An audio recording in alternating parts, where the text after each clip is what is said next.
BFM Business, la librairie de l'écho. Emmanuel Le Chypre. On se retrouve pour la deuxième partie de cette librairie de l'écho. Nous la clôturerons comme de coutume avec nos chroniqueurs Benaouda Abdelhaim et sa moisson d'études glanées dans le monde entier. Et puis notre bibliothécaire du jour, Frédéric Simotel, pour fêter les 25 ans de Google. Mais tout de suite, on retrouve nos critiques attitrés. Ils sont en pleine forme. 10e saison de la librairie de l'écho. Et oui, ils étaient là dès le début. À ma gauche, Christian Chavagneux, éditorialiste à alternativeéconomique.fr. Ça, c'est le site. Et puis, il y a le magazine, évidemment, Alternative Économique. Et puis, Christian, qui est responsable aussi de la page livre de la critique littéraire dans Alternative Économique. Et puis, Jean-Marc Daniel, professeur émérite à l'ESCP Europe, critique. Business School. J'ai dit quoi ? Europe. C'est pas grave, c'était le nom d'avant. Oh là, ça change tout le temps. Oui, ESCP Business School.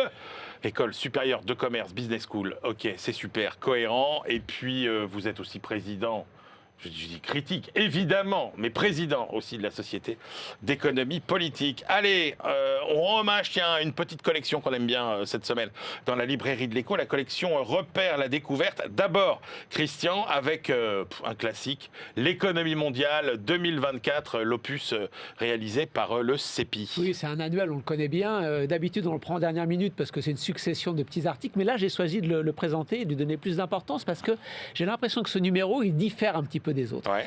Parce que tous les articles tournent autour du même sujet qu'on a dès l'introduction, le chapitre introductif qui généralement fait un petit commentaire de conjoncture. Là, il est très structurel, au contraire. Et il nous dit deux choses importantes. La mondialisation est au point mort.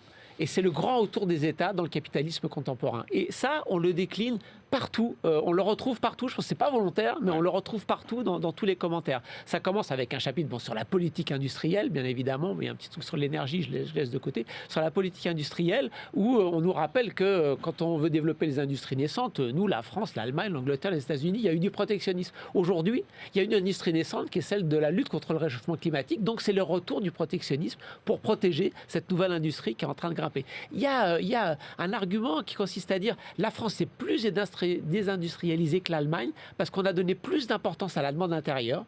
Et donc, comme on a donné plus d'importance à la demande intérieure, c'est le secteur protégé, celui des services, qui s'est plus développé. Alors qu'en Allemagne, comme on a contraint la demande intérieure, du côté des syndicats, du côté des impôts, ça a permis plutôt de chercher des exportations et donc ça a contribué à développer plus l'industrie. On a un chapitre sur la politique commerciale, le retour des États. Dans les négociations commerciales, il y a des choses environnementales, des clauses environnementales, il y a la sécurité économique. Chapitre d'Éric Monet sur le système monétaire international, qu'est-ce qu'il nous dit ? C'est le retour des États qui, avec de plus en plus de contrôle de capitaux. On arrive à Michel Aglietta et Étienne Espagne sur la planification écologique. C'est le grand retour de la planification. Incroyable. Aux États-Unis, en Europe, en Chine. Donc Michel Aglietta et Étienne Espagne montrent bien les différentes façons de réfléchir qu'il y a derrière cette planification écologique. Malheureusement, pour l'Europe, ils nous disent on ne voit pas trop la vision.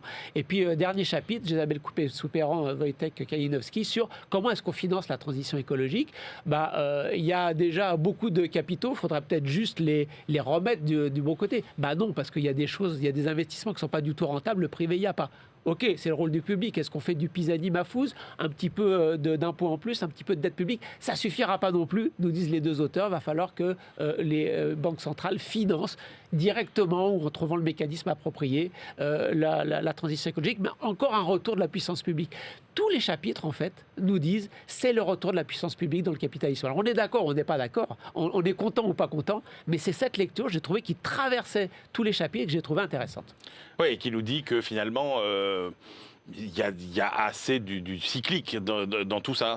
Finalement, on est OK face à un nouveau défi technologique, le défi environnemental, mais que finalement, chaque grande révolution, c'est un peu les mêmes process qui se mettent en place. Et c'est le retour de la puissance publique pour ces process de révolution. Exactement. Jean-Marc Daniel. Oui, alors je suis assez d'accord avec l'analyse que vient de faire Christian, c'est-à-dire c'est effectivement un panégyrique de l'État.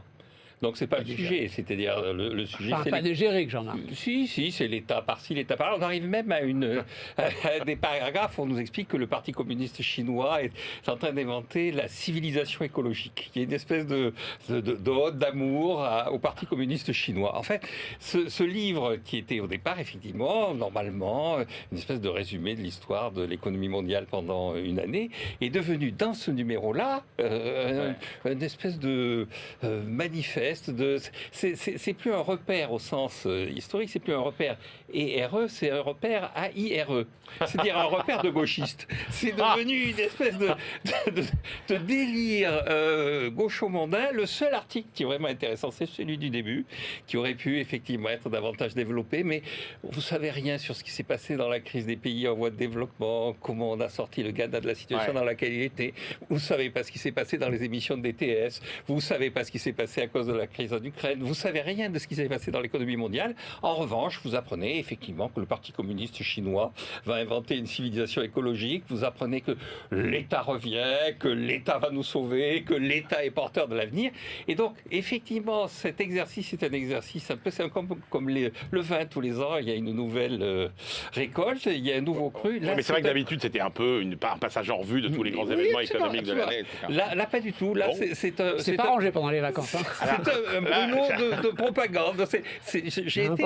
J'ai été très surpris et très désagréablement surpris. Bon, moi, ça va, je suis rassuré. Vous êtes en forme parce que, alors, quand Christian m'a dit, tiens, on va choisir finalement l'économie mondiale 2024, je me suis dit, on commence pas la saison très fort parce que je voyais aucune raison de vous disputer sur ce livre. Et voyez, finalement. Et a priori, moi non plus, mais a posteriori. Oui. Non, mais comme quoi, le choix de Christian était extrêmement pertinent. Vous notez tous les deux le changement de ligne éditoriale, finalement, de cette collection du CEPI. On verra, parce qu'il y a d'autres. De mon côté, il y a d'autres, mais il y a d'autres. On verra l'année prochaine. Non, puis même, il y a d'autres opus dans la collection, etc. On verra bien si cette inflexion se confirme ou pas. Alors, vous, Jean-Marc, vous avez choisi un autre livre de cette collection Repères à la découverte qui vient de sortir. C'est le livre consacré au transport aérien de Paul Ciambaretto et Emmanuel Combe. Oui, alors là, c'est un vrai repère. C'est-à-dire qu'on a une description qui est une description. Là, je sens qu'il y a un repère libéral. Je ne sais pas pourquoi, si c'est un vrai repère. Excellent. Pas du tout, c'est un vrai repère. C'est une description documentée, argumentée, historique et économiquement construite de l'évolution du transport aérien. Alors, le transport aérien au sens le plus large du terme. C'est-à-dire ce que rappellent les auteurs, c'est pas uniquement la production d'avions et le transport de passagers. Le transport aérien, c'est aussi en amont les constructeurs d'avions, et puis en aval, c'est l'aéroport et tout ce qui est autour du fonctionnement des avions.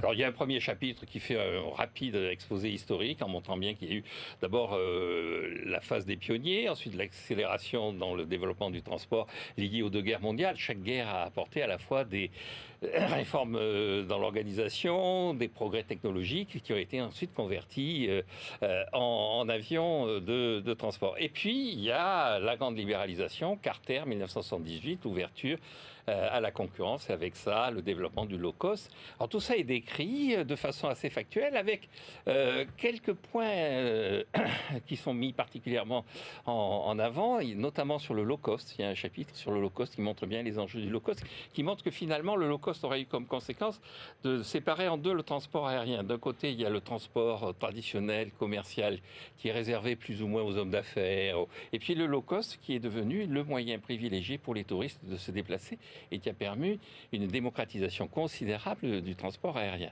Alors à la fin, il se pose la question de savoir comment est-ce que le transport aérien va digérer la transition écologique. Donc c'est peut-être là que c'est le moins convaincant, même si effectivement il montre des pistes et il montre que de toute façon ça correspond à une sorte d'attente de la population qui fait que le transport aérien ne disparaîtra pas comme on avait pu le craindre au moment de la Covid. C'est un livre, un vrai repère. Christian Chavagneux. C'est un livre qui a beaucoup de qualités, parce que moi, contrairement à Jean-Marc, même quand les auteurs me plaisent pas, je leur trouve des qualités. Je suis plus ouvert que lui. Ça m'arrive. Mais je leur trouve des défauts quand ils adorent. Et c'est un livre qui a autant de défauts que de qualité. Que de qualité. Les qualités, d'abord, la pédagogie. C'est vraiment extrêmement clair. Vous ne connaissez rien du tout au transport aérien, vous voulez comprendre. Même quand on rentre dans les détails techniques, les auteurs prennent le temps d'expliquer. C'est très pédago. Franchement, ça fait plaisir.